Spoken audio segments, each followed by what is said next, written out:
दोस्तों, अभी तक मैं अपने चैनल पर फ्रॉम सीरीज के दोनों सीजन्स को एक्सप्लेन कर चुका हूं, जो कि आप लोगों को बहुत ही पसंद आए। इसलिए आज मैं आपके सामने सीजन 3 को शुरू करने जा रहा हूं, जिसका आपको बेसब्री से इंतजार था। साथ ही मैं आपको बता दूं कि सीजन 4 भी रिलीज होने जा रहा है। इसलिए उससे पहले हम इस सीजन 3 को एक्सप्लेन करने वाले हैं, ताकि सीजन 4 के आते ही स्टोरी को आगे कंटिन्यू कर सकें।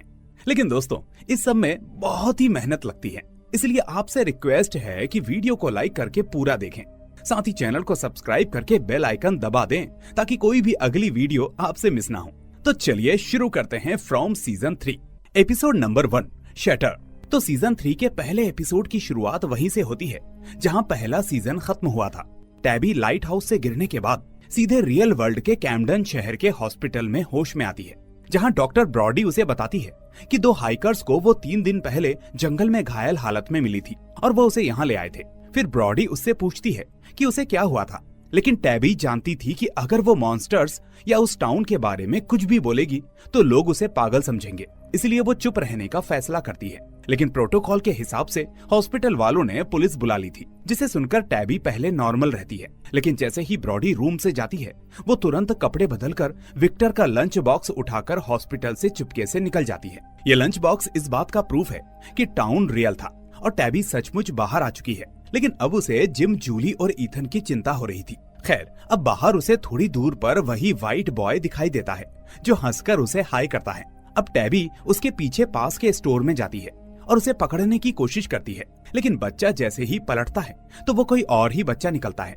हालांकि पहले फ्रेम में हमें भी साफ व्हाइट बॉय दिखाई दिया था, लेकिन पलटते ही उसके कपड़े और हुलिया बदल चुका था। ये देखकर टैबी शॉक्ड होकर वहां से निकल जाती है। लेकिन इसका एक मतलब ये भी था कि व्हाइट बॉय की शक्ति रियल वर्ल्ड तक भी फैली हुई है। इसके बाद टैबी एक लड़की से फोन मांगकर अपनी माँ को कॉल करती है। अब उसकी माँ टैबी की आवाज सुनकर रोने लगती है और पूछती हैं कि इतने समय से वो जिम, ईथन और जूली कहाँ थे। वो ये भी बताती हैं कि उनके नाम की मिसिंग रिपोर्ट भी पुलिस में दर्ज है, पर टैबी फिलहाल बस इतना ही कहती है कि सब ठीक है और वो टेंशन ना ले। फिर वो कॉल काट कर फोन लौटा देती है और पास के एक चर्च में चली जाती है। इधर टाउन के अंदर बॉयड अपनी पट्टी बदल रहा होता है और तभी उसकी इमेजिनेशन से खतरी उसके सामने आता है। हम देखते हैं कि वो दोनों अभी की सिचुएशन पर बात कर ही रहे होते हैं कि तभी बाहर से अचानक ईथन के चिल्लाने की आवाज आती है। अब बाहर आकर बॉयड देखता है कि मिसेस लिऊ ईथन को खींचकर अंदर लेकर जा रही हैं, क्योंकि ईथन टैबी को ढूंढने जंगल जाना चाहता है। लेकिन जिम भी आकर ईथन को रोकता है और उसे जबरदस्ती घर के अंदर भेज देता है। इधर टैबी के बारे में जूली भी जिम से बात नहीं कर रही थी, जो जिम को सही नहीं लगता। इसलिए अब वो खुद अकेले ही टैबी को ढूंढने जाने का डिसाइड करता है। यहाँ बॉयड उसे समझाने की कोशिश करता है कि वो ऐसा ना करे, क्योंकि हो सकता है कि टैबी अब तक जिंदा ना हो। ये सुनकर जिम उससे उल्टा चिढ़ जाता है और इतने में कैनी भी वहाँ आ जाता है। अब बॉयड जिम को समझाता है कि अगर उसे जंगल जाना ही है तो पहले सब प्लान करना होगा। ये पॉइंट जिम को भी ठीक लगता है, तो वो मान जाता है। फिर बॉयड उन्हें उस तंबू वाले हादसे और मकड़ी के जाल वाले एरिया के बारे में बताता है, जो उसके और सैरा के साथ हुआ था। उसे अब ये भी समझ में आ चुका था कि लाइट हाउस तक जाने का रास्ता उन्हीं मकड़ी के जालों से होकर जाता है। असल में हमने भी नोटिस किया था कि उन्होंने पहले क्लिफ तक पहुंचने पर जाल देखे थे और लाइट हाउस भी क्लिफ टाइप की पथरीली जगह पर था। इसलिए अब बॉयड कहता है कि अगर उन्हें मकड़ी के जाले दिखे तो समझ जाना कि तुम सही दिशा में हो। अब बॉयड की बातें सुनकर कैनी भी जिम के साथ जाने का फैसला करता है, ताकि जूली और ईथन जिम को भी ना खो दे। खैर, अब दोनों बाहर निकलते हैं तो बार के अंदर से कोई चीज उड़कर बाहर गिरती है। इसलिए जब वो अंदर जाते हैं तो पाते हैं कि जेड ने रस्सियों की मदद से हवा में वही सिंबल टांगा हुआ है और खुद उसके नीचे लेटकर उसे समझने की कोशिश कर रहा है। लेकिन कुछ समझ में ना आने की वजह से उसकी हालत अब पागलों जैसी लग रही है। दूसरी तरफ कॉलोनी हाउस में फातिमा की तबीयत प्रेगनेंसी की वजह से काफी खराब थी और वो घंटों बाथरूम में उल्टियां कर रही थी। अब इसी बीच निकी उसे बाहर बुलाती है, क्योंकि उसे भी बाथरूम जाना था। इतने में यहाँ एलिस भी आ जाता है, जो फातिमा को ज्यादा टेंशन ना लेने के लिए कहता है। लेकिन टैली एलिस को समझाती है कि प्रेगनेंसी के पहले 2 महीने बहुत ही मुश्किल होते हैं, इसलिए फातिमा ऐसा महसूस कर रही है। खैर, अब इस बीच अचानक डोना जल्दी जल्दी आकर एलिस को अपने साथ चलने को कहती है। उधर जिम और कैनी के निकलने का समय हो चुका था, इसलिए कैनी अपनी माँ से मिलकर निकलता है और मिसेस ली उससे कहती है कि ध्यान से जाना। साथ ही जिम भी ईथन और जूली से कहता है कि वो अपना ख्याल रखें और फिर वो दोनों साथ निकल पड़ते हैं। अब बॉयड उन्हें जाते हुए देख ही रहा होता है कि एलिस उसके पास आकर उसे फसलों के पास लेकर जाता है, जहां डोना और बाकी लोग बहुत ही परेशान थे। असल में वहां की सारी फसलें सड़ चुकी थी, जो 1 साल का स्टॉक था। अब गांव के लोगों को भी पता चल चुका होता है कि फसलें खराब हो गई हैं।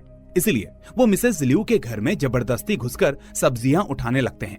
हालांकि मिसेस लियू उन्हें रोकने की कोशिश करती हैं, लेकिन कोई नहीं सुनता। दूसरी तरफ रैंडल एल्मा नाम की बकरी को खींचता हुआ ले जा रहा होता है ताकि उसे काट कर खा सके, लेकिन विक्टर और ईथन उसे रोकते हैं, जिससे बात बढ़ती है और रैंडल गुस्से में गन निकाल लेता है। पर तभी बॉयड आकर दोनों को शांत करवाता है और रैंडल से एल्मा को ले लेता है। वो साफ कहता है कि वो लोग किसी भी हालत में जानवरों को मारकर नहीं खा सकते, क्योंकि यही जानवर उन्हें दूध और अंडे दे रहे हैं। वो समझाता है कि मुर्गियां अंडे देती हैं और बकरियां दूध, इसलिए अगर उन्हें मारेंगे तो फ्यूचर के लिए कुछ नहीं बचेगा। हालांकि बॉयड को लोगों का साथ चाहिए था, इसलिए वो रैंडल से भिड़ने की बजाय उसे ठीक से समझाता है। इसके बाद बॉयड मिसेस लियू और डोना से बात करता है, तो मिसेस लियू सजेशन देती हैं कि थोड़ी थोड़ी फसल को अलग अलग जगह पर बोया जाए ताकि उन्हें पता चले कि कौन सी मिट्टी अब भी उपजाऊ है। लेकिन तब तक उनके पास जानवरों को मारने के अलावा सच में कोई और रास्ता नहीं रहेगा। इस तरह से अब कोई और रास्ता ना होने पर बॉयड मजबूर होकर इस प्लान पर मान जाता है। लेकिन ईथन सब बातों को सुन लेता है और बहुत ही परेशान हो जाता है। अब बॉयड जब उसे जाकर समझाता है तो ईथन भी इस सिचुएशन को समझने लगता है। इसके बाद हम जिम और कैनी को जंगल में देखते हैं, जिनको चलते चलते शाम हो जाती है, लेकिन उन्हें कहीं भी मकड़ी के जाले नहीं दिखते।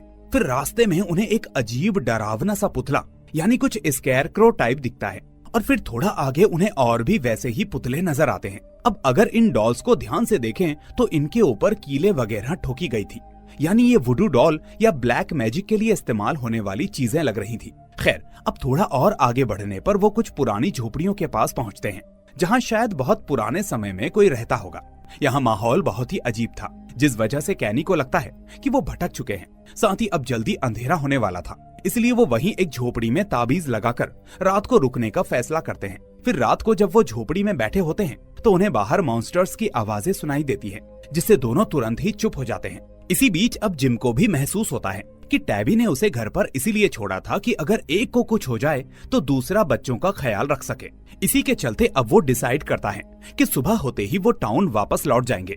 इधर रियल वर्ल्ड में टैबी पहली बार अपने बेटे थॉमस की मौत के बाद चर्च में आती है। दोस्तों, आपको याद होगा कि थॉमस वही बच्चा था जो दोनों की गलती से गिरकर मर गया था। खैर, अब टैबी कन्फेशन रूम में जाकर अपनी मौजूदा हालत बताती है कि वो किसी डरावनी जगह से बचकर आ गई है, लेकिन उसका परिवार अभी भी वहीं पर फंसा हुआ है, जिससे वो बहुत ही परेशान है। हालांकि फादर को कुछ भी समझ में नहीं आता, लेकिन टैबी भी जानती थी कि अगर वो मॉन्स्टर्स और टाउन की बात करेगी तो कोई यकीन नहीं करेगा, इसलिए वो जाने लगती है। पर तभी फादर उसे रोकते हैं, क्योंकि उन्हें उसकी हालत बहुत ही टूटी हुई लग रही थी और वो हेल्प करना चाहते थे। खैर, अब टैबी आखिरकार उस अजीब जगह के बारे में बताती है जहां वो फंसी थी, लेकिन जैसा उसने सोचा था फादर उसकी बात पर भरोसा नहीं कर पाते। इसके बाद वो लंच बॉक्स के बारे में पूछते हैं, तो टैबी उन्हें विक्टर के बारे में बताती है और बॉक्स खोलती है। अब इसके अंदर विक्टर के रियल वर्ल्ड वाले घर का एड्रेस लिखा होता है और वो घर इसी टाउन में होता है, जो कि बहुत ही वियर्ड बात थी। मतलब वो टाउन से टेलीपोर्ट होकर रियल वर्ल्ड में आई और यहाँ जो एड्रेस है वो भी उसी टाउन का निकला। यही देखकर टैबी अब वहीं से विक्टर के घर जाने का फैसला करती है। फिर वहाँ पहुँचने पर घर के बाहर उसकी मुलाकात विक्टर के पिता हेनरी से होती है। अब टैबी के हाथ में विक्टर का लंच बॉक्स देखकर हेनरी शॉक्ड रह जाता है। लेकिन अब ये सवाल भी उठता है कि क्या विक्टर पहले से जानता था कि टैबी रियल वर्ल्ड में पहुंचेगी, या व्हाइट बॉय ने उसे पहले से ही ये बताया था, या ये सिर्फ कोइंसिडेंस है। खैर, उधर रात को बॉयड खतरी की दी हुई शराब पी रहा होता है और तभी जेड बाहर आता है। फिलहाल उसकी मेंटल हालत पहले से थोड़ी बेहतर लग रही थी, लेकिन ठीक उसी समय एनिमल हाउस में घुसकर मॉन्स्टर्स सारे जानवरों को आजाद कर देते हैं, जो कि टाउन से निकलकर सीधे जंगल की तरफ भागते हैं। ये देखते ही बॉयड जेड के साथ तुरंत बाहर आता है और जानवरों को दोबारा एनिमल हाउस में बंद करने की कोशिश में लग जाता है। ये देखकर साफ लग रहा था कि मॉन्स्टर्स और पीछे की एंटिटी जानबूझकर इनकी परेशानियां बढ़ा रहे हैं। यानी फसलें तो पहले से ही खत्म हैं, इसलिए अब अगर जानवर भी गए तो खाना कैसे मिलेगा। खैर, अब मिसेस लियू भी उनकी मदद के लिए बाहर आती हैं, लेकिन मॉन्स्टर्स जेड के सामने ही एक गाय को मार डालते हैं और फिर जेड के साथ साथ बाकी जानवरों को भी मारने के लिए आगे बढ़ते हैं। इसलिए ये देखकर बॉयड मिसेस लियू के साथ भागकर सेफ्टी के लिए एनिमल हाउस की तरफ दौड़ता है। उधर ईथन को अल्मा बकरी बाहर घूमती हुई दिखती है, इसलिए वो उसे बचाने के लिए बाहर जाना चाहता था, लेकिन तभी जूली उसे रोक लेती है। पर गेट खुलते ही एक मॉन्स्टर घर के अंदर घुस आती है और जूली और ईथन को मारने के लिए आगे बढ़ने लगती है। ये देखकर वो दोनों जल्दी से पीछे वाले गेट से बाहर भागते हैं जहाँ सैरा पहले से मौजूद थी। अब सैरा तुरंत उन्हें झाड़ियों में अपने साथ छुपा लेती है ताकि मॉन्स्टर्स उन्हें देख ना पाएं। तब तक रैंडल ये सब देख लेता है, इसलिए वो सैरा, जूली और ईथन की हेल्प के लिए जल्दी से बस का गेट खोलकर उन्हें अंदर बुला लेता है। इधर विक्टर और जेड भी जितना हो सके उतने जानवरों को अंदर बार में घुसाकर छुपाने की कोशिश करते हैं।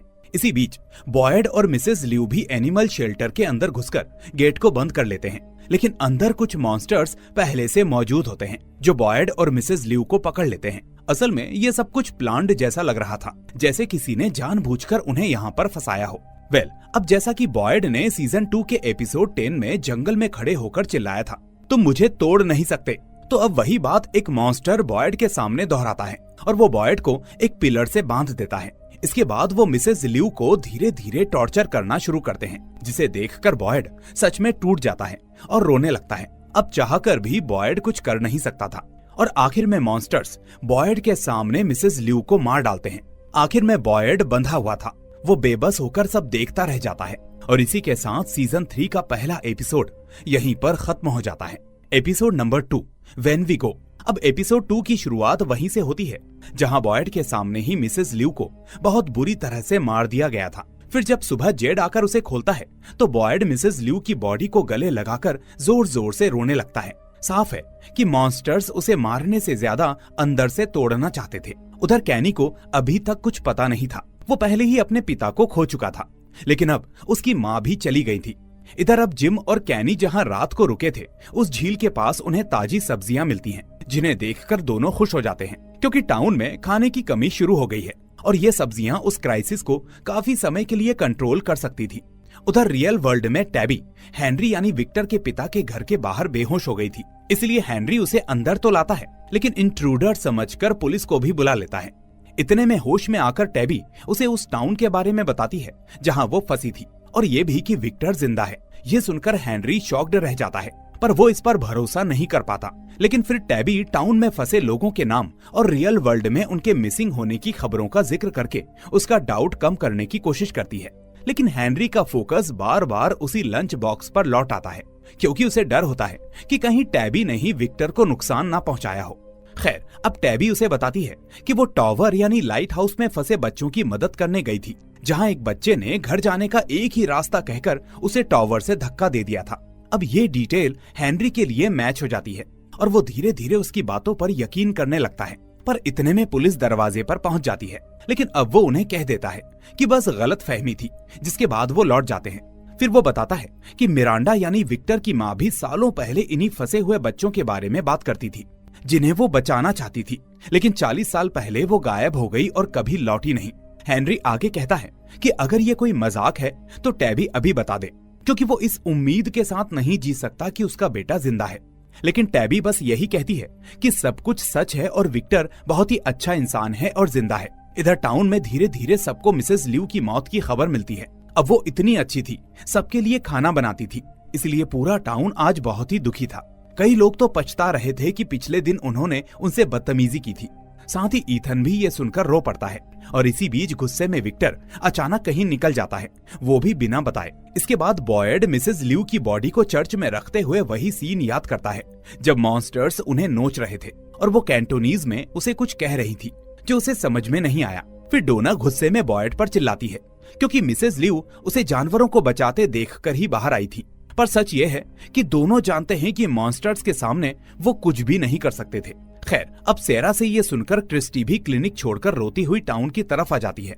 फिर क्रिस्टी बॉयड को समझाते हुए याद दिलाती है कि जब सैरा ने ईथन पर हमला किया था तो वो खुद को दोष दे रही थी, लेकिन उस वक्त बॉयड ने ही उसे समझाया था कि उसकी गलती नहीं थी। इसलिए अब लगभग वही कंडीशन बॉयड की है, जबकि वो भी जानता है कि मिसेस लिू को वो बचा नहीं सकता था। खैर, अब इसी बीच जिम और कैनी बहुत सारी ताजा सब्जियां लेकर खुशी खुशी टाउन लौटते हैं, लेकिन सबके चेहरे लटके होते हैं। ये देखकर कैनी लगभग समझ जाता है कि कुछ गलत हुआ है। इसके बाद वो डाइनर के बाहर से कैंटोनीज में अपनी माँ को बुलाता है, लेकिन उसे कोई जवाब नहीं आता। फिर वो अंदर जाता है तो सब समझ जाता है, जिसके बाद क्रिस्टी उसे संभालने आती है। अब कैनी उससे रिक्वेस्ट करता है कि वो उसकी माँ की बॉडी को पहले सिल दे और ठीक से तैयार करे, ताकि उसे अपने पिता की तरह उन्हें भी टूटी फूटी हालत में ना देखना पड़े। तो इसके लिए क्रिस्टी उसकी बात तुरंत मान लेती है। पर तभी डायनर के रेडियो पर अचानक कोई सेलिब्रेशन टाइप का गाना चल पड़ता है, जो इस माहौल में उसे एक मजाक जैसा लगता है। इसलिए गुस्से में कैनी उस रेडियो को तोड़ देता है और वहां से निकल जाता है। यहाँ से हमें साफ दिखता है कि जो भी एंटिटी ये सब करवा रही है वो सिर्फ मारती नहीं बल्कि लोगों के गिल्ट और डर को बढ़ाकर मजा लेती है। साथ ही मॉन्स्टर्स बस उसका टूल हैं। और मार्टिन की वो बात कि मॉन्स्टर्स से भी ज्यादा खतरनाक चीज यहाँ कुछ और है, वो बिल्कुल सच लगती है। खैर, अब घर लौटकर जिम को जूली से खूब सुनना पड़ता है। वो नाराज होती है कि वो रात में घर पर नहीं था, जिस वजह से उनकी जान जाते जाते बची, क्योंकि दरवाजा खुलने से एक मॉन्स्टर अंदर आ गई थी। यहाँ हमें जूली को देखकर लगने लगता है कि शायद वो ये मान चुकी है कि उसकी माँ यानी टैबी जिंदा नहीं रही होगी। दूसरी तरफ अब फातिमा की हालत लगातार बिगड़ रही होती है और उसकी उल्टियां रुक नहीं रही होती। इतना ही नहीं, कमजोरी में उसका एक दांत भी टूट जाता है, जिससे वो और एलिस काफी परेशान हो जाते हैं। इसलिए अब एलिस उसे क्लिनिक लाता है, जहां आज क्रिस्टी नहीं बल्कि मेरियल उसका चेकअप करती है। अब उसे लगता है कि अभी की मेन प्रॉब्लम यह है कि फातिमा सही से खा नहीं रही, इसलिए वो बच्चे के लिए उसे खाना खाते रहने को कहती है और कोई बहुत ही खतरनाक सिम्टम्स नहीं देखती, जिससे एलिस को थोड़ी तसल्ली मिलती है। लेकिन कॉलोनी हाउस पहुंचने पर फातिमा की नजर सड़ी गली सब्जियों पर पड़ती है, जिनकी खुशबू उसे अच्छी लगती है। इसलिए वो छुपकर वो सब्जियां खाने लगती है और उसका पेट भर जाता है। यहाँ से हमें फील होता है कि शायद उसके पेट में जो बच्चा है वो नॉर्मल नहीं है, या उस पर कोई एंटिटी का असर है जिसे सड़ा गला खाना पसंद है और जिसका कनेक्शन फसलों के सड़ने से भी हो सकता है। खैर, उधर चर्च में क्रिस्टी और जेड मिसेस ल्यू की बॉडी को सिलकर मेकअप और उनकी पसंदीदा ड्रेस से जितना हो सके ठीक बना रहे होते हैं। सेरा यहाँ वो ड्रेस लेकर आती है जो मिसेस ल्यू चाहती थी कि जब वो घर लौटे तो वही पहने। इसीलिए ये सुनकर अब क्रिस्टी भी तय करती है कि वो उन्हें वही पहनाएंगे। इधर कैनी गुस्से में बार में बहुत सारी शराब बड़ी बोतलों में भर रहा होता है। असल में उसका प्लान था कि मॉन्स्टर्स की केव में जाकर उन्हें जिंदा जला देना। अब बॉयड पहले उसे रोकने की कोशिश करता है, लेकिन जब वो नहीं मानता तो कहता है कि वो भी साथ चलेगा। लेकिन असल में ये सब वो सिर्फ रास्ते में कैनी को शांत करने के लिए कहता है, जबकि सच में वो ऐसा करवाना नहीं चाहता था। इसलिए अब केव के पास पहुंचकर बॉयड उसे बताता है कि कैसे मॉन्स्टर्स ने उसकी आंखों के सामने मिसेस ल्यू को मारा और वो कुछ भी कर नहीं पाया। ये सुनकर कैनी रो पड़ता है, जिसके बाद बॉयड मिसेस ल्यू के आखिरी कैंटोनीज शब्द दोहराता है। अब कैनी उन्हें ट्रांसलेट करके बताता है कि उसकी माँ ने कहा था, उसका ख्याल रखना, मेरे जाने के बाद वो अकेला रह जाएगा, यानी आखिरी सांस तक उसे सिर्फ अपने बेटे की फिक्र थी। तो ये सुनकर कैनी और टूट जाता है। इसके बाद बॉयड उसे समझाकर चर्च में वापस ले आता है, जहाँ क्रिस्टी और जेड मिसेस ल्यू की बॉडी को काफी हद तक देखने लायक बना चुके थे। वहीं जूली सेरा के पास जाकर पिछली रात जान बचाने के लिए थैंक यू कहती है, लेकिन अंदर से वो डरी हुई होती है, क्योंकि उसे लगता है कि कहीं वो भी सेरा की तरह कभी उस जगह के कंट्रोल में आकर अपने ही लोगों को नुकसान ना पहुंचा दे। लेकिन इस बात पर सेरा उसे तसल्ली देती है और फिर सब मिलकर मिसेस ल्यू के फ्यूनरल में शामिल होते हैं। इधर रियल वर्ल्ड में हेनरी अब समझ चुका था कि टैबी यहाँ क्यों आई है, इसीलिए वो उसे बेसमेंट में ले जाता है, जहाँ मिरांडा की ढेरों ड्राइंग्स और पेंटिंग्स रखी होती हैं। इनमें से 2 पेंटिंग खास होती हैं, एक पीले कोट वाले आदमी की और दूसरी एक वुमन की, जो ऐसी लगती है जैसे हमेशा पानी में भीगी रहती हो। अब हेनरी बताता है कि जब वो और मिरांडा मिले थे तो खूब नशे करते थे, लेकिन प्रेगनेंसी के बाद सब छोड़ दिया। फिर उनके 35वें बर्थडे पर उन्होंने एक आखिरी ट्रिप लिया, जिसके बाद मिरांडा को उस टाउन के विजन्स आने लगे, जहां दुनिया के किसी भी कोने से लोग फंस आते हैं और बाहर जाने का रास्ता किसी को नहीं पता। इसलिए सब एक दूसरे का सहारा लेकर जीते हैं। उसे विजन्स आते हैं कि एक लाइट हाउस में बच्चे कैद हैं, जिन्हें छुड़ाने के लिए कुछ चुनिंदा लोगों को चुना गया है, जिनमें मिरांडा खुद शामिल थी। साथ ही उससे पहले कई लोग चुने गए थे, लेकिन आज तक कोई सफल नहीं हुआ। इसका मतलब साफ था कि अब वही बुलावा टैबी को भी मिल रहा है, यानी अब चुनी हुई वो है। इसके बाद टैबी वहां रखी पुरानी ड्राइंग्स देखती है, जिसमें वो टाउन, टॉवर, बच्चे और यहाँ तक कि व्हाइट बॉय की तस्वीरें भी होती हैं, जिन्हें देखकर वो शॉक्ड हो जाती है कि इतने साल पहले किसी ने ये सब कैसे स्केच किया था। इससे साफ हो जाता है कि ये टाउन और इसका श्राप कुछ सालों का नहीं है, बल्कि सदियों पुराना है। खैर, अब टाउन में मिसेस ल्यू के फ्यूनरल के बाद बॉयड एक मॉन्स्टर को जिंदा पकड़ने की प्लानिंग बनाता है, ताकि वो उनके बारे में और डिटेल में जान सके, और इसके लिए वो एलिस को भी रेडी होने को कहता है। साथ ही अब जूली और ईथन जानवरों को देखने चले जाते हैं, जहां पर घर पर अकेला जिम अचानक बजते फोन को उठाता है। अब उसे दूसरी तरफ से एक बच्चे की आवाज आती है जो कि खुद को थॉमस बताता है, लेकिन थॉमस तो पहले ही मर चुका था। इसलिए ये सुनकर जिम पूरी तरह से हिल जाता है। यहाँ ये साफ दिखता है कि अब वो एंटिटी सीधे जिम के गिल्ट और दुख पर वार कर रही थी, खासकर क्योंकि टैबी यहाँ पर नहीं थी। और इसी डरावने फोन कॉल पर ये एपिसोड 2 खत्म हो जाता है। Episode number 3, mouse trap. अब तीसरे एपिसोड की शुरुआत वहीं से होती है जहां फोन पर थॉमस की आवाज जिम से बात कर रही थी। अब ये आवाज जिम को टैबी की मौत का जिम्मेदार ठहराती है, जबकि हम जानते हैं कि टैबी जिंदा है। साथ ही ये आवाज जिम से कहती है कि जूली और ईथन का ध्यान रखना, यानी इशारा देती है कि वो दोनों भी मर सकते हैं। इसलिए अब जिम डरकर भागते हुए एनिमल शेल्टर के पास पहुंचता है और जूली और ईथन को तुरंत घर के अंदर जाने को कहता है। अब वहाँ खड़ा बॉयड उसकी ये हालत देख रहा होता है और उसे ये सब काफी अजीब लगता है। इधर रियल वर्ल्ड में टैबी अब भी हेनरी से बात कर रही होती है और तभी उसे बाहर से बॉटल्स की खनखनाहट सुनाई देती है। ये सुनकर टैबी शॉक्ड हो जाती है, लेकिन हेनरी के लिए ये नॉर्मल था। असल में उसके बैकयार्ड में जो बॉटल ट्री था वो मिरांडा ने ही बनाया था, क्योंकि उसे वो पेड़ बहुत ही पसंद था। इसके बाद जब टैबी उस ट्री को देखने जाती है तो नोटिस करती है कि इस पेड़ के बीच में वो खाली छेद नहीं है जिससे फार अवे ट्री के जरिए जाया जा सके। तभी हेनरी बताता है कि असल में ऐसा एक पेड़ पास के पार्क में है जिसके बीच में खुला स्पेस है और मिरांडा ने उसे देखकर ही घर में उसकी एक कॉपी बनवाई थी। वो बताता है कि उसी पार्क वाले पेड़ के पास से उसके 35वें जन्मदिन पर मिरांडा को पहली बार बच्चों की आवाजें और उस टाउन के विजन्स आना शुरू हुए थे। खैर, उधर टाउन में विक्टर अपने पुराने बनाए नक्शे को लेकर एक पेड़ के पास जाता है और मिट्टी खोदकर एक सूटकेस निकालता है। इसके बाद वो सीधे सैरा के घर पहुंचता है, जहां सैरा वही खिलौना ठीक कर रही होती है जिसे कैनी ने गुस्से में तोड़ दिया था, जो कि नेथन का फेवरेट था। असल में विक्टर कपड़ों से एक टेंट बनाकर कुछ पुरानी बातें याद करने की कोशिश करना चाहता था और इसके लिए वो सैरा से मदद मांगता है, जिस पर सैरा भी मान जाती है क्योंकि वो भी किसी तरह यहाँ से निकलना चाहती थी। उधर बॉयड और एलिस मिलकर ये प्लान कर रहे होते हैं कि किसी एक मॉन्स्टर को पकड़कर कैद करें और उससे सच उगलवाने की कोशिश करें। असल में बॉयड का आइडिया है कि जैसे ताबीज घर के बाहर लगाते हैं तो मॉन्स्टर्स अंदर नहीं आ पाते, तो वैसे अगर किसी मॉन्स्टर को किसी कमरे में कैद करके बाहर ताबीज लगा दें तो वो अंदर फंस जाएगा और बाहर नहीं निकल पाएगा। लेकिन ये सिर्फ एक थ्योरी है, क्योंकि अभी तक किसी ने ऐसा किया नहीं था। पर इतने में डोना आकर उसे समझाती है कि मॉन्स्टर्स को टॉर्चर नहीं किया जा सकता, क्योंकि वो वैसे दर्द महसूस नहीं करते जैसे इंसान। लेकिन बॉयड को याद था कि क्रिस्टी ने जब उनकी चीरफाड़ की थी तो बोला था कि उनके अंदरूनी अंग इंसानों जैसे हैं, इसलिए शायद वो कभी इंसान रहे हों। हालांकि डोना फिर भी इसे बहुत ही रिस्की मानती है और बॉयड को ऐसा ना करने की चेतावनी देती है। साथ ही उससे पता चलता है कि जेड और कैनी कुछ लोगों को लेकर उसी लेक के पास गए हैं जहां ताजी सब्जियां थी। उनके साथ रॉजर नाम का बंदा भी गया था। साथ ही क्रिस्टी भी कैनी को संभालने के लिए उनके साथ गई थी। अब कॉलोनी हाउस के बाहर फातिमा सड़ी हुई सब्जियों के ढेर को देखती है, जिन्हें असल में खाद बनाने के लिए रखा गया था। लेकिन तभी अचानक वो उन्हें खाने लगती है और टैली यानी वो बूढ़ी औरत उसे देख लेती है। हालांकि फातिमा खुद भी इस अजीब हरकत से डर जाती है और अपने कमरे में खुद को लॉक कर लेती है। जिसके बाद टैली बाहर से कहती है कि ये अजीब नहीं है, क्योंकि प्रेगनेंसी में अक्सर ऐसी क्रेविंग्स होती हैं। वो अपने बारे में बताते हुए कहती है कि वो तो खुद एक शेल से डस्टबिन से निकालकर चाटती थी। तो ये सुनकर फातिमा उसे अंदर बुलाती है। फिर फातिमा उसे खुलकर बताती है कि वो अपने बच्चे और बाकी सबको लेकर काफी परेशान है।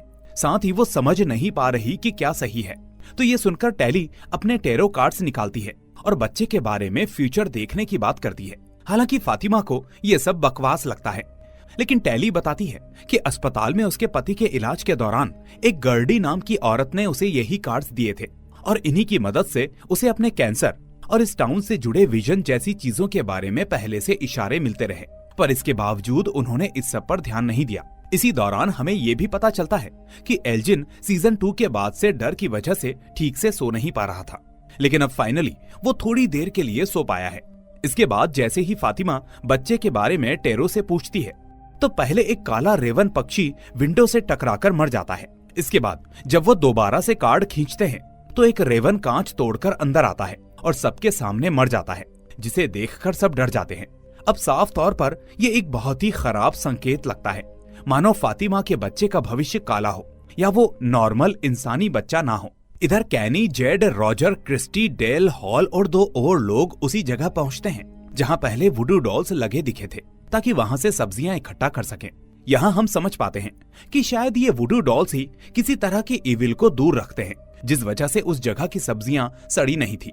इसके बाद सभी लोग सब्जियां चुनने में लगे होते हैं, लेकिन जेड साइड में बैठकर डायरी में कुछ लिखने में उलझा होता है।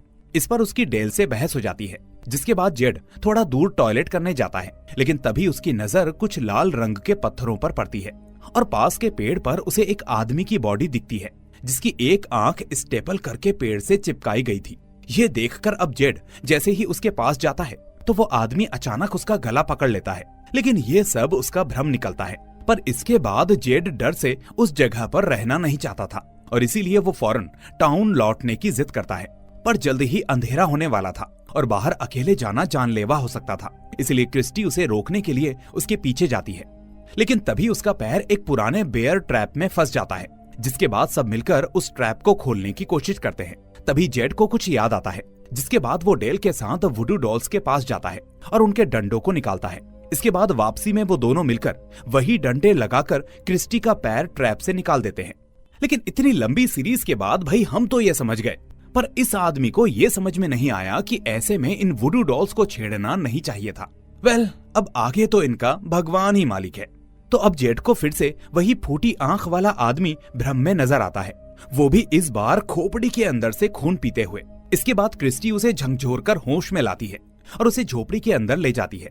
यहाँ टाउन में जिम ईथन और जूली के लिए खाना बना रहा होता है।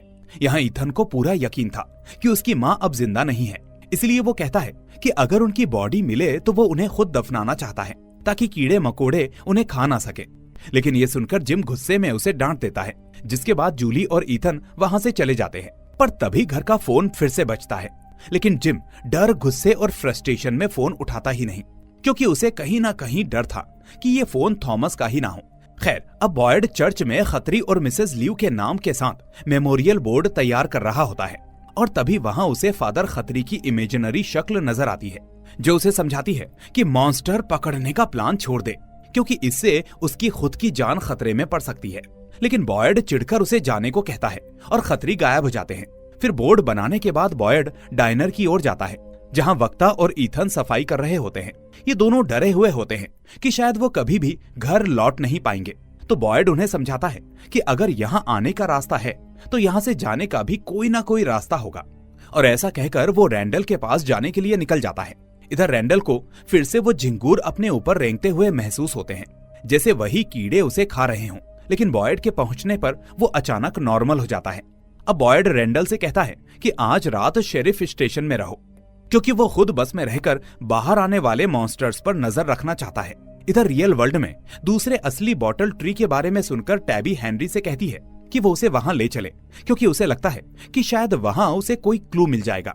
लेकिन कार में बैठते ही पुराने टेप में ब्लू नाम का गाना चलने लगता है, जो कभी हेनरी के रेडियो में फंस गया था और अक्सर अपने आप बज जाता है। ये गाना मिरांडा और हेनरी का फेवरेट था, लेकिन टैबी ये जानकर शॉक्ड हो जाती है, क्योंकि यही गाना टैबी और जिम का भी फेवरेट है और सीजन 1 की शुरुआत में वो आरवी में आते हुए वही सुन रहे थे। खैर, अब टैबी कार में वही ब्रेसलेट नोटिस करती है, जो कि उसने कभी जिम के लिए शूलेस से बनाया था और जिम हॉस्पिटल में खो चुका था। बाद में टैबी को वही ब्रेसलेट टाउन के डाइनर में मरे हुए लोगों की चीजों के ढेर में भी मिला था। अब इसके बारे में पूछने पर हेनरी बताता है कि ये ब्रेसलेट तो उसकी वाइफ मिरांडा ने उसके लिए बनाया था। तो ये सुनकर टैबी एकदम से हिल जाती है, क्योंकि उसे लगने लगता है कि शायद वो अभी भी उसी टाउन में फंसी है और ये सब सिर्फ उसकी इमेजिनेशन है। अब वो कार रुकवाकर उतरना चाहती थी, लेकिन हेनरी, जो अब किसी भी हाल में विक्टर से मिलना चाहता था, वो उसका गेट पकड़े रहता है और कार चलाता रहता है। लेकिन इसी जद्दोजहद में कार का एक्सीडेंट हो जाता है। फिर जब टैबी को होश आता है तो वो एक एम्बुलेंस में होती है, वो भी 2 मेल नर्स और एक पुलिस ऑफिसर के साथ, जो कि उसे ढूंढ रहे थे क्योंकि वो हॉस्पिटल से गायब हो गई थी। यहाँ हमें ऑफिसर का नाम एकोस्टा बताया जाता है। साथ ही हम देखते हैं कि इस एक्सीडेंट से हेनरी बुरी तरह से घायल था और उसे एक मशीन में लिटाया गया था, जिस पर मबूस नाम की एक कंपनी का नाम लिखा था, जिसने शायद वो मशीन बनाई होगी। खैर, अब टैबी उन्हें पुलिस स्टेशन ले जाने से रोकने की कोशिश कर रही होती है कि तभी एम्बुलेंस के सामने अचानक वही मनहूस पेड़ आ जाता है, ठीक वैसे ही जैसे कहानी की शुरुआत में हुआ था। ये देखकर सभी तो शॉक्ड हो जाते हैं, लेकिन टैबी के रोंगटे खड़े हो जाते हैं, क्योंकि वो जानती थी कि आगे क्या होने वाला है। और इसी के साथ ये एपिसोड 3 यहीं पर एंड हो जाता है। Episode number 4, there and back again. अब चौथे एपिसोड की शुरुआत उस मनहूस पेड़ के पास से होती है जहां एम्बुलेंस रुकती है और ऊपर फिर से रेवन पक्षी मंडराने लगते हैं। ये देखकर टैबी ऑफिसर एकोस्टा को समझाने की कोशिश करती है कि वो बहुत खतरनाक जगह पर आ गए हैं, यहाँ उन्हें रुकना नहीं चाहिए। लेकिन एकोस्टा उसकी बात पर भरोसा नहीं करती और उसे एम्बुलेंस के अंदर सीट से हथकड़ी बांधकर बैठा देती है। हालांकि उन्हें खुद भी ये अजीब लग रहा था कि वो हाईवे पर चलते चलते अचानक यहाँ कैसे पहुँच गए। ऊपर से रेडियो और फोन दोनों पर सिग्नल भी नहीं है। इधर टाउन में जिम के घर पर फोन एक बार फिर से बजता है और इस बार ईथन उसे रिसीव करता है। तभी दूसरी तरफ से थॉमस की आवाज कहती है कि मॉम एक एम्बुलेंस में है, तुम्हें उन्हें बचाना होगा। तो ईथन ये सुनकर हिल जाता है, लेकिन तभी जिम आकर पहले फोन उससे छीन लेता है और खुद बात करता है। पर अब कुछ सुनकर वो गुस्से में फोन ही तोड़ देता है। लेकिन फिर ईथन उसे वही बात बताता है कि थॉमस ने कहा है कि उसकी माँ एम्बुलेंस में है। तो ये सुनकर जिम शॉक हो जाता है। दूसरी तरफ वक्ता रेवन के बारे में सुनकर इसे बड़ा अपशगुन मानती है। उधर एल्जिन किसी गहरी चिंता में डरा बैठा होता है और तभी टैली आकर उससे बात करती है। लेकिन इतने में तभी एल्जिन को वही कमिंग वुमन वाली मॉन्स्टर दिखती है जो उसके ड्रीम में उसे डुबाने की कोशिश कर रही थी। फिलहाल वो किसी अजीब तरीके से उसकी मदद मांगती है और फिर गायब हो जाती है। एक इंटरेस्टिंग डिटेल ये भी है कि शायद ये लेडी एक जापानी लेडी है, क्योंकि इसने किमोनो पहनावा पहनकर रखा है। साथ ही इसकी पेंटिंग टैबी ने हेनरी के बेसमेंट में मिरांडा के कामों में भी देखी थी, जिससे साफ हो जाता है कि मिरांडा इस एंटिटी के बारे में पहले से बहुत कुछ जानती थी। खैर, अब सेरा और विक्टर बेड शीट से टेंट बना रहे होते हैं ताकि विक्टर उसके अंदर बैठकर अपना पुराना सूटकेस खोल सके और याद कर सके कि 40 साल पहले क्या हुआ था। हालांकि वो खास तौर पर सेरा के पास इसीलिए आया था क्योंकि पूरे टाउन में लोग सेरा को डरावनी लड़की मानते थे। इसलिए विक्टर को लगता है कि अगर उसे कुछ भयानक याद आया तो उसे सिर्फ सेरा ही सही से संभाल पाएगी। इसके बाद टेंट के अंदर वो बताना शुरू करता है कि उसकी माँ मिरांडा ने उसे और उसकी बहन एलॉयज को बेसमेंट यानी स्टोरेज रूम में छोड़कर बाहर गई थी। हालांकि एलॉयज उसके पीछे चली गई और फिर कभी वापस नहीं लौटी। लेकिन अगली सुबह जब विक्टर बेसमेंट से बाहर निकला तो पूरे टाउन में हर तरफ लाशें बिखरी हुई पड़ी थी और उसी दिन उसे पहली बार व्हाइट बॉय दिखा था। अब क्योंकि विक्टर अकेला सारी लाशें नहीं दफना सकता था, इसलिए व्हाइट बॉय ने उससे कहा कि हर मरे हुए इंसान का कोई ना कोई फेवरेट सामान उठाओ और उनकी याद में उस सामान को मिट्टी में गाड़ दो, जो कि बहुत ही अजीब बात थी। इस तरह अब प्रेजेंट में हमें पता चलता है कि इस सूटकेस में असल में वही फेवरेट सामान रखे थे, यानी आज से 40 साल पहले मारे गए लोगों के। खैर, अब विक्टर पहले मिस्टर सर्वर की घड़ी निकालता है जिसके मुंह से हमेशा अनियन की स्मेल आती थी। फिर वो डोरोलेस नाम की लड़की का वॉलेट निकालता है जो हमेशा डरी डरी रहती थी, लेकिन इसमें उसे क्रिस्टोफर की कोई चीज नहीं मिलती। और तभी उसे याद आता है कि क्रिस्टोफर के पास हमेशा एक वुडन डॉल रहती थी जिसका नाम जैस्पर था और उसे देखकर जेड और विक्टर पिछले सीजन में डर रहे थे। पर फिर एक दिन अचानक क्रिस्टोफर को वही अजीब से सिंबल्स दिखने लगे जो अब जेड देखता है और उसके बाद उसने लोगों को हंसाना बंद कर दिया और धीरे धीरे बदलने लगा। फिर एक रात विक्टर ने सुना कि जैस्पर क्रिस्टोफर से कुछ फुसफुसा रहा था, लेकिन वो क्या था ये विक्टर को याद नहीं। हालांकि उसी के बाद से विक्टर जैस्पर से डरने लगा था। अब आज विक्टर को यकीन था कि सिर्फ जैस्पर ही उन्हें बता सकता है कि क्रिस्टोफर ने आखिर क्या सुना था। लेकिन इन बातों से सरदर्द बढ़ने पर सेरा उसे शांत करती है और हमें यहाँ साफ दिखता है कि विक्टर के पास बहुत सी बातें दबी पड़ी हैं जो अब धीरे धीरे ट्रिगर होकर वापस आ रही हैं। दूसरी तरफ एम्बुलेंस में टैबी एकोस्टा और 2 पैरामेडिक्स से बार बार कह रही होती है कि रात हो चुकी है तो टाउन के बाहर रहना जानलेवा है, इसलिए हमें यहीं रुकना चाहिए। लेकिन कोई उसकी बात नहीं मानता। उल्टा एकोस्टा उसे अपराधी की तरह देखकर हैंडकफ कर देती है और इसके बाद एम्बुलेंस टाउन की हद पार करके अंधेरे में निकल जाती है। इधर टाउन की तरफ बॉयड और रैंडल बस में बैठे बाहर झांक रहे होते हैं, यानी बॉयड के कहने पर भी रैंडल उसके साथ वहीं पर मौजूद था। आमतौर पर रात को मॉन्स्टर्स एक पैटर्न से निकल आते थे, लेकिन आज अब तक कोई नहीं आया, यानी कुछ तो गड़बड़ थी। अब रैंडल बॉयड को बताता है कि जब वो मेरियल और जूली के साथ उसी ट्रांस स्टेट में था तो उसने इतना भयानक कुछ देखा था कि अब वो किसी भी कीमत पर इस जगह से निकलना चाहता है।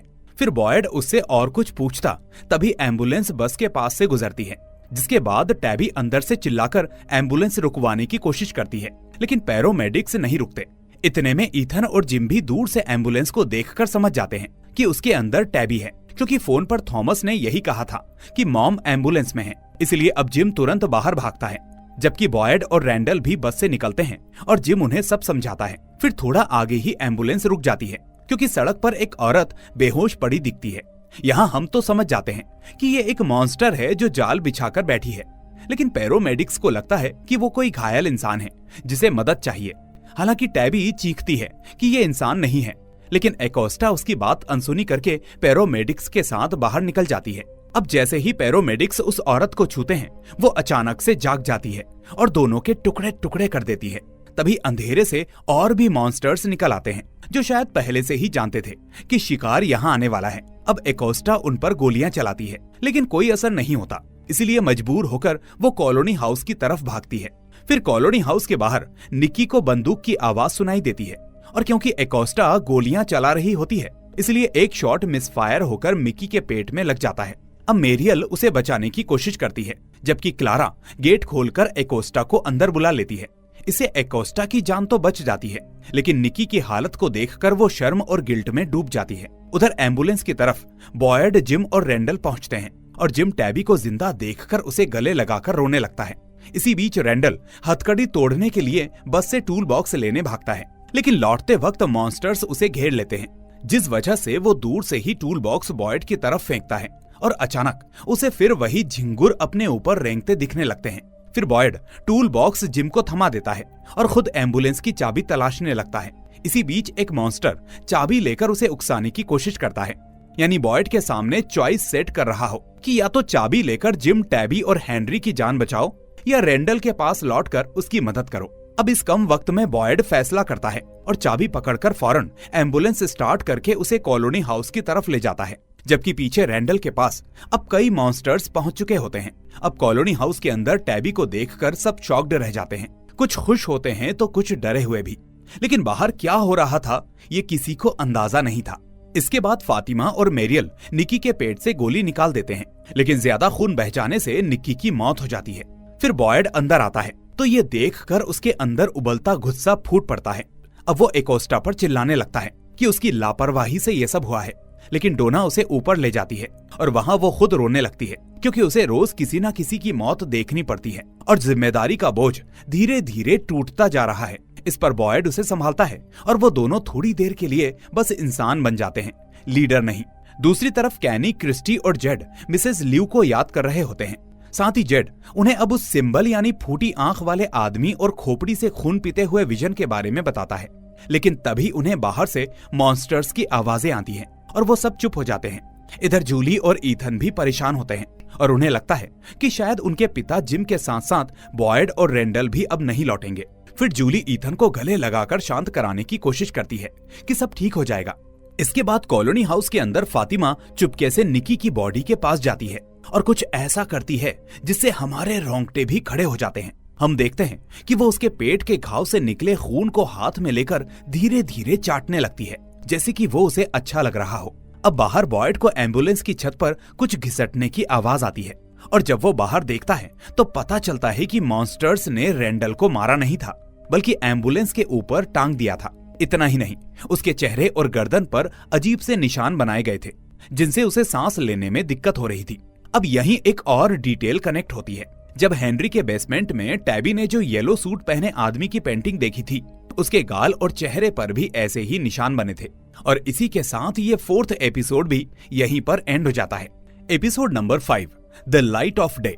अब 5th एपिसोड की शुरुआत वहीं से होती है जहां मॉन्स्टर्स रैंडल को एम्बुलेंस की छत पर घायल हालत में छोड़कर गए थे। फिर एलिस और बॉयड जैसे तैसे उसे अंदर लाकर उसका खून रोकने की कोशिश करते हैं, लेकिन रैंडल गुस्से में बॉयड को पकड़कर कहता है कि उसने उसे वहां छोड़ दिया, इसीलिए ये सब हुआ। ये सुनकर बॉयड अंदर से बुरा फील करता है, जबकि उसके पास सच में 2 ही चॉइसेस थी और उसे ज्यादा लोगों को बचाने वाला विकल्प चुनना पड़ा था। फिर सुबह बॉयड क्लिनिक के पास होता है जहां कैनी और जेड क्रिस्टी को वापस लेकर आए होते हैं। अब मेरियल क्रिस्टी को अंदर ले जाकर उसका ट्रीटमेंट शुरू करती है, क्योंकि उस फंदे ने उसके पैर को घायल कर दिया था। इसके बाद जब बॉयड जेड और कैनी को टैबी के लौटने और फार अवे ट्री के बारे में बताता है तो जेड अपना बैग पटककर एकदम से वहां से निकल जाता है। उधर कॉलोनी हाउस में हेनरी डोना के साथ बैठा होता है, जिसके बाद डोना उसे विक्टर के कमरे में लेकर जाती है। लेकिन इस बीच हेनरी सोच भी नहीं पा रहा होता कि इतने साल बाद वो अपने बेटे से कैसे सामना करेगा। उधर विक्टर सैरा के साथ टनल में जाकर क्रिस्टोफर की डॉल जेस्पर लाने वाला था, लेकिन पहले कुछ सामान लेने वो कॉलोनी हाउस लौटता है। फिर वहीं उसे टैबी के वापस आने की खबर मिलती है तो वो नॉर्मल रहता है। पर जैसे ही डोना कहती है कि हेनरी यहीं है तो विक्टर शॉक में भाग जाता है, क्योंकि उसे ये सब पॉसिबल ही नहीं लग रहा था। इसीलिए अब वो सैरा के साथ टनल जाने का प्लान भी कैंसिल कर देता है। लेकिन बाद में सैरा उसे हेनरी से मिलने को मनाने की कोशिश करती है, जबकि दूसरी तरफ टैबी जूली और ईथन को बैठाकर बताती है कि बाहर उसके साथ क्या हुआ, कैसे लाइट हाउस, फारावे ट्री और हॉस्पिटल पूरा सर्कल बना। लेकिन तभी जेड वहां पर आ जाता है, जो चाहता था कि टैबी उसे उस असली बॉटल ट्री के पास ले चले, क्योंकि उसे भी टनल, बच्चों और सिंबल्स के विजन मिलते हैं। इसलिए उसे लगता है कि शायद वहीं पर कुछ जवाब मिलेंगे। हालांकि जिम मना कर देता है कि टैबी अभी अभी लौटी है, इसलिए उसे आराम चाहिए। ऊपर से दोपहर में पूरे टाउन के साथ टैबी की एक मीटिंग भी तय है, जहां सब उससे पूछना चाहते हैं कि वो बाहर कैसे गई और वापस कैसे आई। लेकिन उसी समय जिम बताता है कि वो खुद भी पहले बॉटल ट्री के पास गया था, जहां उसने जो बोतलें तोड़ी उन पर कुछ नंबर्स लिखे थे। हालांकि उसे वो बेकार लगे, जैसे किसी ने यूं ही लटका दिए हों। लेकिन जेड के हिसाब से ये नंबर्स बहुत ही इंपॉर्टेंट हो सकते हैं। अब बॉयड और कैनी की बातों से पता चलता है कि पिछली रात जो आवाजें उन्होंने सुनी वो सिर्फ मॉन्स्टर्स की नहीं थी, बल्कि वहां कुछ और भी था, कुछ वैसा ही जैसा मार्टिन ने कहा था, मॉन्स्टर्स से भी खतरनाक कोई चीज। बॉयड को ये भी समझ में आ रहा होता है कि मॉन्स्टर्स ने डर फैलाने के लिए ही रैंडल को जिंदा उस हालत में छोड़ा था, जैसे कोई इविल एंटिटी लोगों के डर और गिल्ट पर जी रही हो। इसी को सपोर्ट करती है मार्टिन की पुरानी लाइन, जब उसने बॉयड से कहा था कि उसे उम्मीद नहीं चाहिए, सिर्फ मौत चाहिए, क्योंकि उसे पता था कि ये चीज उनकी होप, उनके दुख, उनके डर पर पलती है। डोना और हेनरी विक्टर के कमरे में बैठकर बात करते हैं, जहां हेनरी उसे बताता है कि पिछले 40 साल उसने बड़ी मुश्किल से काटे, क्योंकि शुरू में उसे मिरांडा, एलॉयज और विक्टर की बातों पर, उस टाउन पर यकीन नहीं हुआ। लेकिन फिर धीरे धीरे उसने खुद को मनाने पर मजबूर किया कि वो सब नहीं रहे। अब उसे ये जानकर और भी दुख होता है कि विक्टर इस पूरे समय अकेला उस जगह पर फंसा रहा। इसलिए ये सुनकर डोना उसे संभालती है और फिर वो दोनों बाकी सबके साथ टैबी वाली मीटिंग में चले जाते हैं। अब मीटिंग में टैबी सभी को लाइट हाउस, फारावे ट्री और बाहर लौटने की पूरी कहानी साफ साफ बताती है। लेकिन ज्यादातर लोग, खासकर फातिमा और एलिस, उसे ही दोष देने लगते हैं कि वो बाहर तक पहुंच गई, लेकिन फिर भी बाहर की दुनिया को उनके बारे में कुछ नहीं बताया, कोई मदद लेकर नहीं आई। इस पर बॉयड और जिम उसकी साइड लेकर कहते हैं कि ये ट्री और टाउन की मिस्ट्री वैसे काम नहीं करती जैसे लोग सोच रहे हैं। लेकिन इतने में डेल हॉल सबको उकसाता है कि अगर टैबी जा सकती है तो हम भी घर जा सकते हैं। इसके बाद लोग बॉयड की बातें सुनना छोड़ देते हैं और घर जाने की उम्मीद में पागल होकर फार अवे बॉटल ट्री ढूंढने निकल पड़ते हैं। अब यही चीज बॉयड को सबसे ज्यादा चुभती है कि उसकी बात, उसका अनुभव किसी को रोक नहीं पा रहा। इधर जूली कॉलोनी हाउस में चुपके से फातिमा के रूम में आती है, जहां हम देखते हैं कि फातिमा हमेशा अपने पास वीड छुपाकर रखती थी। इसलिए अब जूली टेंशन में थोड़ी वीड उठा लेती है और बाहर निकलते हुए उसकी मुलाकात एल्जिन से होती है, जो किमोनो वाली मॉन्स्टर को देखकर पहले से ही डरा हुआ था। अब वो दोनों मिलकर गांजा पीकर दिमाग हल्का करने लगते हैं, जिसके बाद नशा चढ़ने पर एल्जिन जूली को एक रूम में लेकर जाता है, जहां पुराने जमाने के मरे हुए लोगों के कपड़े रखे हैं। अब वो दोनों उनके कपड़े पहनकर मस्ती कर ही रहे होते हैं कि तभी जूली को एक पोलरॉइड कैमरा मिलता है। इसके बाद वो दोनों एक दूसरे की फोटो क्लिक करते हैं और उन्हें अपने पास रख लेते हैं, जबकि एल्जिन कैमरा अपने पास रख लेता है। अब दोस्तों, इस चीज को याद रखना, क्योंकि मुझे लगता है कि ये बहुत ही इंपॉर्टेंट पॉइंट होगा जो बाद में सामने आएगा। खैर, उधर टैबी जिम के साथ घर लौटती है तो बहुत ही लो महसूस कर रही होती है। असल में उसे लग रहा होता है कि शायद उसे बाहर की दुनिया को जरूर बताना चाहिए था, चाहे लोग उसे पागल ही समझते। लेकिन जिम उसे समझाता है कि वैसे भी बाहर उस पर कोई भी भरोसा नहीं करता, लेकिन अब वो यहाँ रहकर भी रास्ता ढूंढ सकते हैं। तो ये सुनकर टैबी ठान लेती है कि वो जेड के साथ फारअवे बॉटल ट्री के पास जाकर कुछ तो क्लू निकालेगी। अब बॉयड जब शेरिफ स्टेशन लौटता है तो एकोस्टा पिछली रात निकी पर मिस फायर के लिए माफी मांगती है, लेकिन बॉयड पहले ही एलिस और फातिमा की हरकतों से गुस्से में होता है, इसलिए वो उससे सही से बात नहीं करता और बस जाने को कह देता है। उधर फातिमा घर लौटकर फिर से वही सड़ी हुई सब्जियां खाने लगती है और इस बार एलिस उसे देख लेता है। फिर फातिमा खुद बताते बताते रो पड़ती है कि उसे अपना बच्चा ठीक नहीं लग रहा और साथ ही उसे बस खराब बदबूदार खाना ही अच्छा लग रहा है जिसमें उसे खुशबू आती है। हालांकि एलिस उसे शांत करने की कोशिश करता है। इसके बाद ईथन हेनरी को जानवर दिखाने के लिए बाहर ले जाता है, जहां रास्ते में हेनरी की नजर सैरा के साथ आते विक्टर पर पड़ती है। इस बार दोनों एक दूसरे को देखते ही दौड़कर गले मिलते हैं और जोर जोर से रोने लगते हैं। इधर जेड और टैबी एक एक करके फार अवे बॉटल ट्री की बोतलों से नंबर नोट कर रहे होते हैं, जिसके बाद उन्हें जल्दी ही समझ में आ जाता है कि ये डेट्स नहीं हो सकते, क्योंकि कुछ नंबर्स तो अभी के साल से भी आगे के दिख रहे हैं।